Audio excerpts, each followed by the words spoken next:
আজকে আমি বাড়িতে বানিয়েছিলাম ছোট নিমকি। তো দেখো এই নিমকিগুলো কতটা খাস্তা হয়েছে, হাত দিলে সহজেই ভেঙে যাচ্ছে। আর এটা তো একদমই মুচমুচে হয়েছিল। তো দেখো এটা আমি কিভাবে তৈরি করেছি। তো প্রথমেই আমি এখানে কিছু পরিমাণ ময়দা নিয়ে নিলাম, আর তার সাথে আমি দিয়ে দেব পরিমাণ মতো লবণ। আর তারপরে আমি দিয়ে দেবো এখানে কিছু পরিমাণ কালো জিরে, তো যেটা দিলে খেতেও অনেক বেশি ভালো লাগবে। তারপরে আমি এখানে অল্প পরিমাণ সয়াবিন তেল দিয়ে দিলাম। তো এইগুলোকে আমি খুব ভালোভাবে হাত দিয়ে আগে মাখিয়ে নেব।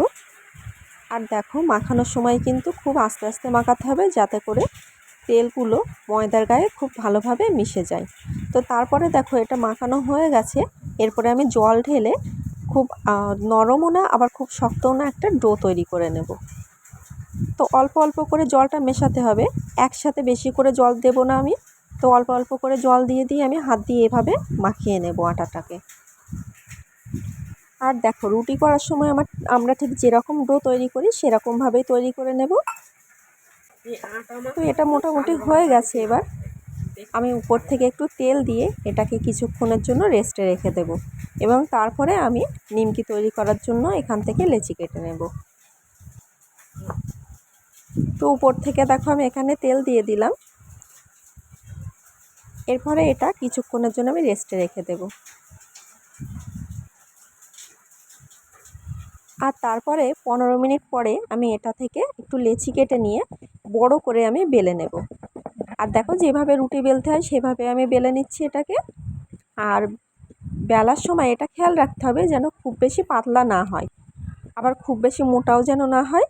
তো মাঝামাঝি মতো আমি করে নিয়েছি এখানে। এরপরে আমি ছুরি দিয়ে এটা থেকে আমি ছোট ছোট পরিমাণ নিমকি কেটে নেব। তো দেখো নিমকির সাইজটা যেরকম হয় তোমরা ইচ্ছা মতো শেপ দিতে পারো। তো আমি এখানে এইভাবেই তৈরি করলাম। আর যেহেতু এটা রেস্টে রেখেছিলাম অনেক বেশি নরম হয়ে গেছে, তো আমার কাটতেও সুবিধা হচ্ছে। দেখো এটা তো এইভাবে আমি তাড়াতাড়ি করে সবগুলোই কেটে নিলাম। আর প্রথমে লম্বাই কেটে নিচ্ছি, তারপরে আমি পাশ দিয়ে আবার অন্যরকমভাবে একটা দাগ দিয়ে কেটে নেব। আর কাটার সময় কিন্তু খুব সাবধানে কাটতে হবে, যাতে করে এগুলো ছিঁড়ে না যায় আর একটার সাথে আরেকটা লেগে না যায়। তো দেখো এটা আমি কেটে নিচ্ছি এইভাবে শেপ দিয়ে। আর এইভাবে কাটা হয়ে গেলে তারপরে এটা ভেজে নিতে হবে। আমি আস্তে আস্তে করে সবগুলো এইভাবে কেটে নিলাম। আর দেখো আমার কাটা হয়ে গেছে। এরপরে আমি কড়াইতে তেল বসিয়েছিলাম, যেটাও গরম হয়ে এসছে। তবে খুব বেশি গরম হলে হবে না, মিডিয়াম গরম হলে তার মধ্যে আমি সবগুলো নিমকি ছেড়ে দেবো এইভাবে। আর এটা কিন্তু আস্তে আস্তেই করতে হবে, বেশি জোরে দিলে পুড়ে যাবে এটা। তো সেজন্য আস্তে মিডিয়াম জাল রেখেই করতে হবে আমাদের। আর দেখো এটা ভাজা হয়ে গেছে। তো এটা যখন সোনালি মতো বর্ণ চলে আসবে তখনই বুঝে নিতে হবে যে হয়ে গেছে। খুব বেশিক্ষণ তেলের মধ্যে রাখলে কিন্তু এটা পুড়ে যাবে।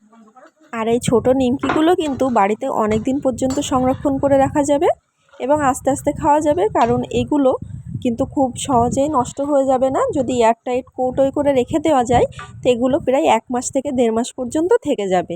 তো বাড়িতে এভাবে রেখেও খেতে পারো। তো দেখো এটা হয়ে গেছে, ওই জন্য আমি তুলে নিচ্ছি। আর তেলটা একটু সেঁকেই তুলে নেব। আর দেখো একটু পরে কিন্তু এর কালারটা আর একটু ডার্ক হয়ে যাবে। তো এইভাবে আমি সবগুলোই তেল থেকে তুলে নেব। আর তোমাদের যদি ভিডিওটি ভালো লেগে থাকে অবশ্যই একটা লাইক করবে, আর কেমন লেগেছে সেটা আমাকে কমেন্ট করে অবশ্যই জানাবে। আর এই সুন্দর নিমকিগুলো আমার কিন্তু রেডি হয়ে গেছে, যেগুলো খেতে কিন্তু অসাধারণ হয়েছিল। আর দেখতে তো পাচ্ছ কেমন হয়েছে। এগুলো অনেক বেশি মুচমুচে হয়েছিল আর খাস্তা হয়েছিল। তো দেখো এটা হাত দিলেই কত সহজেই ভেঙে যাচ্ছে। আর তোমরা এই রেসিপিটা বাড়িতে ট্রাই করে দেখতে পারো। তো দেখা হচ্ছে আবার পরের ভিডিওতে অন্য একটা রেসিপি নিয়ে।